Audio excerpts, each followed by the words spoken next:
살다 보면 아무도 막을 수 없는 사람들이 있습니다. 자기가 주인일 뿐더러 자기 조절이 잘 안 되는 사람들입니다. 북한 김정은도 해당되지만 한때 북한이 남침을 하지 못하는 이유를 감당하기 힘든 중2 학생들 때문이라는 말들이 있었습니다. 반항, 허세, 과대망상이 있는 자기 절제가 안 되는 인격의 대표일 것입니다. 날이 갈수록 그런 사람들이 많아지는 것 같습니다. 자살공화국이라는 오명이 계속 유지되고 있는 것도 이와 연관이 있을 것으로 보입니다. 나이가 들면 든 대로, 어리면 어린 대로 인품, 인간의 품격에 대한 준비가 없어서 생기는 문제입니다. 아이들을 봐도 아이들이 무엇을 하든 자유방임으로 내버려 두는 부모들이 많다고 합니다. 남들이 신경을 쓸 수가 없습니다. 내 자식 내가 키우는데 왜 남의 자식에게 간섭하느냐는 논리입니다. 믿는 사람들은 입으로 예수님이 나의 주님이라고 말합니다. 그래서 오늘 첫 번째 찬송이 주님 뜻대로 살기로 했네. 주님이니까 주님 뜻대로. 주님이라는 말은 주인이라는 말입니다. 하지만 주인으로 모시고 섬기는 사람들은 얼마 보이지 않습니다. 믿음의 사람이라면 믿음을 보여야 하는데 내가 주인이니까 무엇이든 내 의도대로 결정하고 행동하는 것입니다. 부정적인 의미로 아무도 막을 수 없는 중학교 2학년이, 아무도 막을 수 없는 어린아이가, 또 아무도 막을 수 없는 정치인, 종교인, 한국 사람 모두가 되는 것 같습니다. 범위를 좁혀서 우리가 자아 비판을 할 필요가 있습니다. 지난 한 주 지내면서 내가 결정하고 행한 일들이 주님께 물어본 일인가? 그걸 한번 생각해 봐야 되는 거죠. 예수가 주인이라면 오늘 아침에 일어나서 예배당에 오는 동안 주인 눈치를 얼마나 보았는지 생각해 보시기를 원합니다. 당연히 습관적으로 예배당에 왔고 또 예배를 드리고 있는데 내가 한 일이지 예수님의 마음이 아니라도 눈치라도 보면서 종인 내가 주인이신 하나님의 의도를 물어본 것이 한 번이라도 있으시면 아주 잘한 일입니다. 그러지 않으면 당연히 회개해야 합니다. 긍정적인 의미로 아무도 막을 수 없는 진정 예수의 사람이 되어야 하는데 부정적으로 예수님조차도 막을 수 없는 성도가 되게 만들고 있는 것 아닌가 하는 면에서 목사로서 책임감을 느낍니다. 목사, 집사 중에서도 감당하기 힘든 사람들, 이단이기 때문에, 교주이기 때문에 그러면 나쁜 놈이다 그렇다고 해도 그렇지 않으면서 말씀과 무관하게 예수님도 막을 수 없는 사람들이 문제입니다. 문제는 본인들이 문제인지도 모른다는 거죠. 지난 14일 날 뉴스에 아무도 막을 수 없었던 교회 집사 이야기가 나왔습니다. 서울 강남 대형교회의 한 집사가 고수익이 보장된다며 같은 교회 교인들을 해놓게 해서 그에게 투자금을 가로채서 재판에 넘겨졌다. 같은 교회 교인 53명을 속여서 투자금 총 537억 원을 가로챈 혐의를 받는다. 50명에게서 500억, 한 사람이 10억, 돈 많은 동네니까. 근데 그 이야기뿐 아니라 저 주변에서 다른 이야기들도, 비슷한 이야기들도 많이 듣습니다. 막을 수 없는 사람. 예수님 믿는다고 그러는데 새벽 기도에도 나오고, 그 다음에 하나님 중심으로 산다고, 또 말은 하나님이 투자한 것 책임져 주신다고 그렇게 이야기를 계속해서 한 거죠. 아무도 막을 수 없는 사람. 연결된 오늘 설교 제목이 그 무엇도 막을 수 없네입니다. 부활하신 예수님을 막을 수 있는 것은 아무것도 없습니다. 부활하신 예수님을 막을 수 있는 사람도 아무도 없습니다. 우리 예수님은 마음대로 하셔도 되지만 우리는 마음대로 하면 안 됩니다. 종인 우리가 자기 마음대로 하면은 주인이 노하실 것입니다. 주인이 노하셔야 되는데 내 마음대로 하는데도 안 노하신다. 그러면 뭐가 문제가 있는지 생각해 봐야 됩니다. 예수님이 나를 종으로 인정조차 안 하니까 내어버린 남의 자식은 뭘 하든 신경 안 써요. 망하든 말든 내한테 피해만 안 오면 내버려 두는데, 내가 하나님의 자녀이면 내버려 두지 말아야 하는데, 내 마음대로 살면 안 내버려 둬야 되는데 내버려 두신다. 하나님 자녀 아닌 것 아닌가? 근본을 다시 헤아려 보아야 되는 거죠. 오늘 본문은 세 단락으로 되어 있습니다. 첫 번째 단락은 19절에서 23절까지 부활의 날 저녁에 예수님이 제자들에게 나타나셔서 새 사명을 주셨습니다. 두 번째 단락은 29절까지 도마가 예수님이 나타나셨던 그날 그 자리에 없었는데 제자들이 주를 보았다고 하니까 내가 만져보지 않고는 못 믿겠다고 말합니다. 그 다음 주일에 예수님이 나타나셨고 도마가 신앙 고백을 한 내용입니다. 그리고 마지막 30절, 31절은 요한복음의 기록 목적이 예수가 그리스도이심을 믿게 하고 생명을 얻게 하려는 것임을 알려줍니다. 오늘은 각 단락별로 부활의 주를 방해하는 상황이 있음에도 주님 오심과 제자들의 믿음을 막을 수 없음에 대해서 함께 나누도록 하겠습니다. 막을 수 없는 부활의 주님, 막을 수 없는 믿음입니다. 첫 번째 단락은 두려움이나 닫힌 문이 부활의 주를 막을 수 없음을 증거합니다. 19절에 모인 곳의 문들을 닫았더니, 그 이유를 바로 앞에 언급합니다. 제자들이 유대인들을 두려워하여, 두렵기 때문에 문도 꼭꼭 닫고 창문도 꼭꼭 닫았을 것입니다.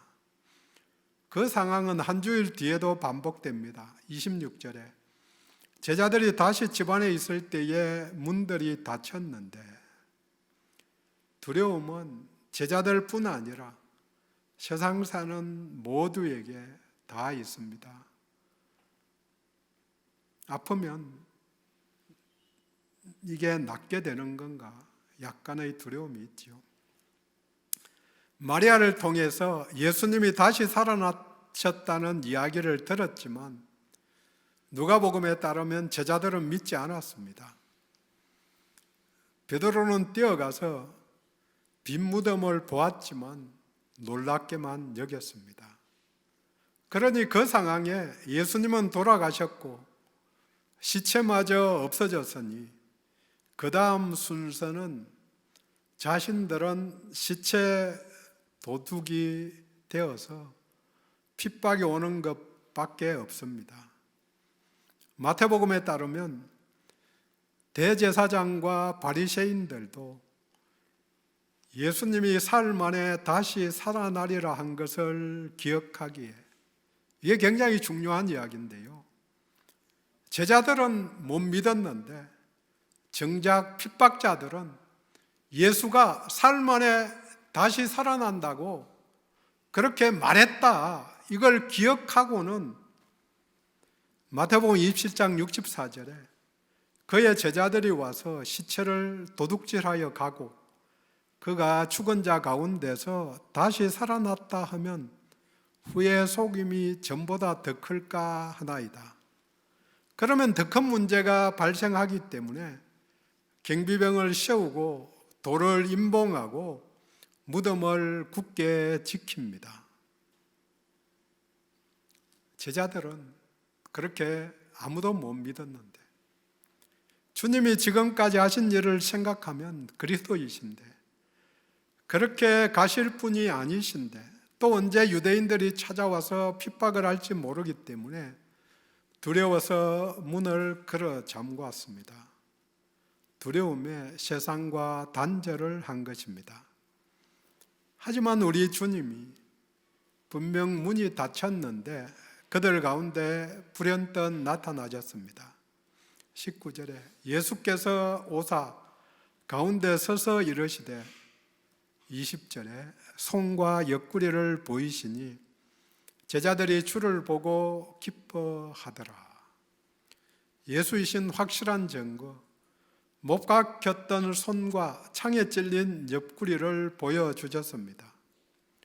언제든지 그날 또 한 주일 후에 어디든지 문이 닫힌 곳이든 열린 곳이든 어떤 상황이든지 두려워하든 평안해하든 부활하신 주님이 오셨고 함께 하십니다. 또 오셔서 너희에게 평강이 있을지어다 하는 선언을 19절 21절에 두 번씩 반복하시면서 두려움을 넘어 위로해 주십니다. 부활하신 주님이 두려움을 평안으로, 평강으로 바꾸어 주십니다. 두려움을 믿음으로 이기게 해 주십니다. 요한복음 14장 27절 말씀대로입니다.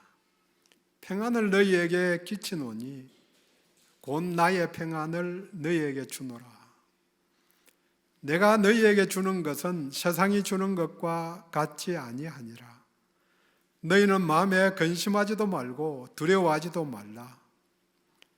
시족식을 하시고 다락방 강화에서 주신 말씀입니다. 주님이 주시는 세상과 다른 세상을 이기는 평안입니다. 함께 하시기에 주어지는 평안입니다. 아무것도 막을 수 없는 주님, 부활하신 주님이 오셔서 평강과 함께 주신 것이 새로운 사명, 파송입니다. 21절, 아버지께서 나를 보내신 것 같이 나도 너희를 보내노라. 나도 너희를 보낸다. 이제 문을 열고 나가라는 명령입니다. 두려움을 넘어서 평안을 얻었고 며칠 전에 약속 말씀대로 부활하셨습니다. 그런데 세상을 나가려면 준비가 필요합니다. 그것이 곧 성령 받음입니다. 21절에 그들을 향하여 숨을 내쉬며 이르시되 성령을 받으라. 성령 받음은 예수의 숨결로 같이 호흡하는 것입니다. 숨을 내쉬면서 같이 호흡할 수 있게 정확하게 50일 뒤에 오순절 성령 강림 사건을 통해서 제자들은 성령님이 내주하신 뒤에야 비로소 밖에 나가서 복음을 전하기 시작했습니다. 우리들은 믿을 그때에 성령님이 함께 하시고 예수를 영접할 때 함께 하시는 것입니다. 성령을 받은 자에게 주시는 권세가 23절입니다. 너희가 누구의 죄든지 사하면 사하여질 것이요 누구의 죄든지 그대로 두면 그대로 있으리라. 가톨릭에서 말하는 사제들에게 죄를 사하는 사제권이 있는 것이 아니고 제자들이 전하는 복음을 믿으면 용서를 받게 되고 복음을 거절하고 예수를 믿지 않으면 죄가 그대로 남아있는다는 말입니다. 두려움을 벗어나야 사명을 주시는 부활의 주를 만나게 됩니다. 또 성령을 받게 됩니다. 그러면 문을 열고 밖으로 나갈 수 있습니다. 우리가 전하는 부활의 주를 통해서 죄사함이 같이 전달됩니다. 두 번째 단락은 보는 눈, 시각이 부활의 주를 막을 수 없음을 증거합니다. 또 부활하신 주님은 의심을 넘어서 믿음으로 인도합니다. 시각, 즉 보았든지 보지 못하였든지가 중요한 것이 아니고 또 우리의 감각, 오감을 넘어서서 부활의 주님이 나타나셨습니다. 도마는 제자들이 부활하신 예수를 만났던 그날 함께 있지 않았다고 24절에 말합니다. 그리고 25절에 다른 제자들이 우리가 주를 보았다고 증언을 합니다. 덧붙여서 20절에 따르면 아마 제자들은 주님의 손과 옆구리를 보았다 그렇게 증언하였을 것입니다. 이 증언에 대해서 25절 도마의 반응입니다. 내가 못자국을 보며 내 손가락을 못자국에 넣고 내 손을 그 옆구리에 넣어보지 않고는 믿지 않겠다. 그렇게 다른 제자들에게 말합니다. 보는 것을 넘어서 손가락을 넣고 손가락을 넘어서 손을 넣어서 확인해 봐야겠다. 그렇게 강조를 합니다. 우리가 도마가 의심이 많다고 말하는 이유를 알려주는 본문이지만 제자들도 믿지 않은 것은 마찬가지입니다. 도마만 의심이 많다고 이야기할 게 아니죠. 도마를 대표로 내세운 것이지요. 단지 도마 입장에서 보면 그 시절에 유행했던 영지주의, 예수님이 영으로만 오셨다는 사실을 부정하기를 원하였을 것입니다.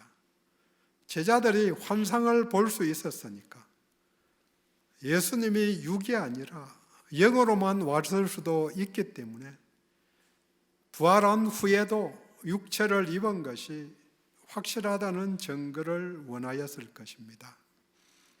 부활의 주가 처음 찾아오신 지 한 주일 후에 주를 만난 그 제자들은 도마가 만난 지 며칠 뒤에 26절 제자들이 다시 집안에 있을 때에 도마도 함께 있고 문들이 닫혔는데 부활하신 예수께서 다시 찾아오셨습니다.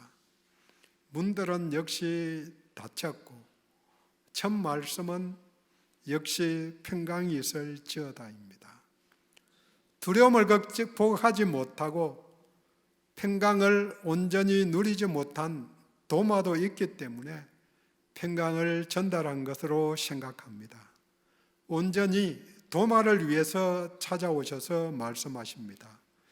27절에 내 손을 보고 내 손을 내밀어 내 옆구리에 넣어보라. 그리하여 믿음 없는 자가 되지 말고 믿는 자가 되라.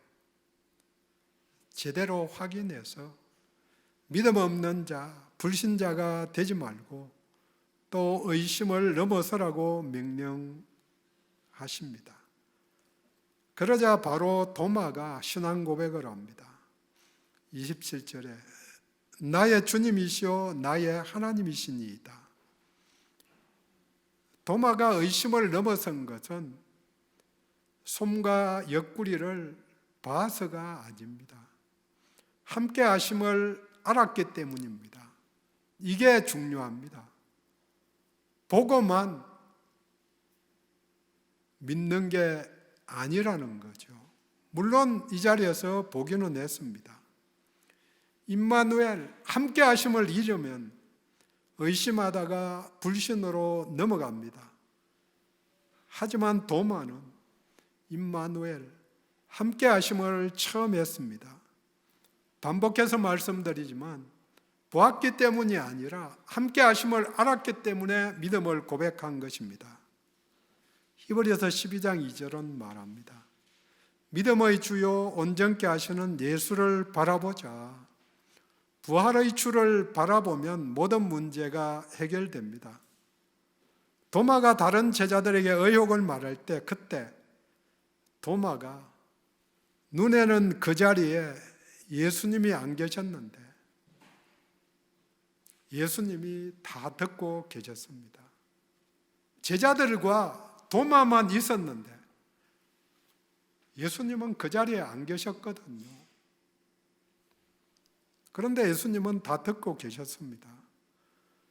도마가 25절에 한 말을 27절에서 예수님이 그대로 다시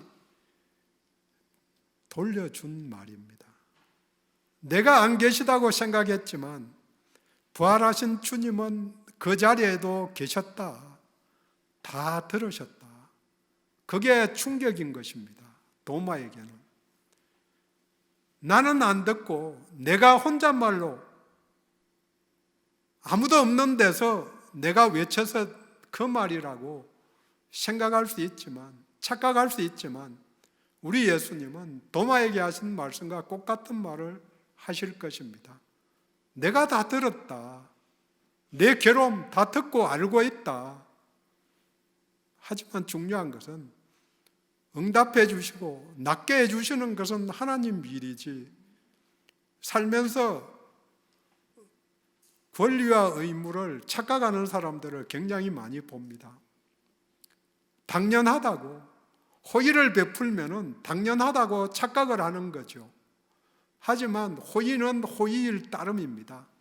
예수님이 주고 안 주고 해주고 안 주고는 철저히 예수님의 의도에 따른 건데 우리는 안 주면은 부모가 안 주면은 자녀들은 서운해요. 주고 안 주고는 누구? 부모 마음이죠. 내 마음인데 그 자리에 주님이 계셨고 들으셨다. 그래서 즉시 신앙 고백을 한 것입니다. 그러자 29절에 예수님이 정리하십니다. 너는 나를 본 거로 믿느냐? 보지 못하고 믿는 자들은 복되다. 이것이 도마에게 주신 사명이고 요한복음을 쓴 사도 요한에게 주신 사명입니다. 보지 않고 믿는 자가 복되다. 보지 못한 자들에게 복음을 또 복을 전하는 자가 되라는 사명입니다. 다음 세대의 제자들은 모두 보지 못하고 믿은 자들입니다. 요한복음의 기록 연대를 예수님이 부활성천하시고 60년 정도 지나서 주 85년에서 90년 그 사이점으로 기록 연대를 잡습니다. 모두 예수님을 보았던 제자들은 1세대는 다 갔다. 거의 다 60년이나 지났으니까 오래 산 90살이 넘게 산 사도 바울 같은 사람들만 일부 살아있고 보지 못하고 믿는 자들을 위해서 기록한 복음입니다. 결국은 나를 위해서 우리들을 위해서 기록한 성경입니다. 닫힌 문을 열고 나가기 전에 확인해야 합니다. 의심을 넘어야, 함께 하심을 믿어야 복을 주시는 부활의 주를 만나게 됩니다. 모두 복된 자가 되신 것을 축하드립니다. 보지 않았지만 믿게 된 것이 큰 복입니다. 물론 보지 않았지만 뭘 보고 믿느냐? 말씀을 통해서 믿게 되는 거죠. 24절에 디도무라 불리는 도마라고 설명을 합니다. 도마는 히브리어고 디도무는 헬라어입니다. 근데 둘 다 그 뜻이 쌍둥이입니다. 도마, 누구와 쌍둥이인가? 성경에는 그 쌍둥이의 이름이 나와 있지 않습니다. 의미가 있는 거죠. 도마의 행실을 볼 때 본인은 스승인 예수와 쌍둥이 같은 모습을 가진 비슷한 사람이 되기를 원했을 것입니다. 하지만 어떤 면에서 보면 현대인인 우리와 쌍둥이일 수 있다. 우리가 다 도마와 비슷한 닮은 사람일 수 있다는 생각을 해봅니다. 회의는, 의심은 양다리 걸치기입니다. 믿음과 불신을 왔다 갔다 하는 것입니다. 내 모습이 그렇지 않은지요? 도마와 같지 않은가? 이미 성경 말씀에 다 답을 주셨는데 보기를 원하고 표적을 구하는 신앙이 아닌지요? 본문 마지막 단락 30절 31절은 요한복음의 기록 목적을 알려줍니다. 그런데 30절에 예수께서 제자들 앞에서 이 책에 기록되지 아니한 다른 표적도 많이 행하셨으나 오직 이것을 기록함은 많은 표적들이 있었다. 그런데 요한복음은 단지 7개의 표적만을 기록합니다. 마지막 표적이 우리가 잘 아는 나사로가 다시 살아난 표적입니다. 마지막 표적을 향해서 다른 표적들이 따라가는 거죠. 생명을 살리는 표적, 그게 우리 예수를 통해서 나타날 수 있다. 많은 표적들이 있었지만 31절에 예수께서 하나님의 아들 그리스도이심을 믿게 하려 합니다. 또 너희로 믿고 그 이름을 힘입어 생명을 얻게 하려 함이라고 믿음과 생명 얻음을 연결해서 말합니다. 표적 신앙은 표적을 추구합니다. 표적이 중요합니다. 예수 믿으면서 그런 경험해 보는 게 중요하지만 거기에 매이면 안 됩니다. 믿음에 이르지 못하면 표적은 무의미한 것입니다. 생명을 주지 못하면 눈요길 따름입니다. 많은 표적들이 부활의 주를 막을 수 없습니다. 이적과 기사로 수많은 사람들이 치유되었지만 믿음에 이르지 못하면 다시 죽을 인생, 무의미한 일입니다. 나사로가 다시 일어났지만 생명 연장에 불과한 거죠. 얼마 뒤에 죽은 거죠. 암에서 나을 수도 있고 귀한 역사이고 감사할 일이죠. 하지만 영원한 생명과 연결되지 못하면 빨리 가는 것도 복일 수도 있는 거죠. 제자들에게 요한복음을 읽는 독자들에게 주어진 새 사명이 말씀을 통해 믿고 생명을 얻게 하는 말씀 신앙입니다. 이적과 기사, 표적을 체험하는 위해서 믿는 믿음을 넘어야, 예수를 보고 믿는 믿음을 넘어서야 말씀에 근거한 신앙이어야 생명에 도달합니다. 정리합니다. 본문과도 2000년이 지난 이제는 명확하게 보지 않고 믿음을 가지게 된 우리들입니다. 제자들이 가진 것과 다른 패러다임의 전환이 필요합니다. 그것은 우리 주님이 부활하셨다는 사실입니다. 예수님이 하나님의 아들 그리스도라는 사실입니다. 그래서 언제 어디서나 한계를 넘어서는 부활의 주님을 만날 수 있습니다. 문이 닫혀도, 두려움이 있어도, 보이지 않아도 부활의 주를 믿을 수 있고 그분을 역사를 막을 수가 없습니다. 두려움에서 평강으로, 의심에서 고백으로, 보지 않지만 믿는 믿음으로 주께서 인도해 주십니다. 새 사명이 있습니다. 먼저 성령을 받고 복음을 전하러 가라는 명령입니다. 우리는 이미 믿을 때에 성령을 받았고 또 말씀을 통하여 가라는 명령을 수없이 받았습니다. 들었습니다. 또 읽었습니다. 실천하지 않은 말씀은 죽은 믿음입니다. 기도합니다.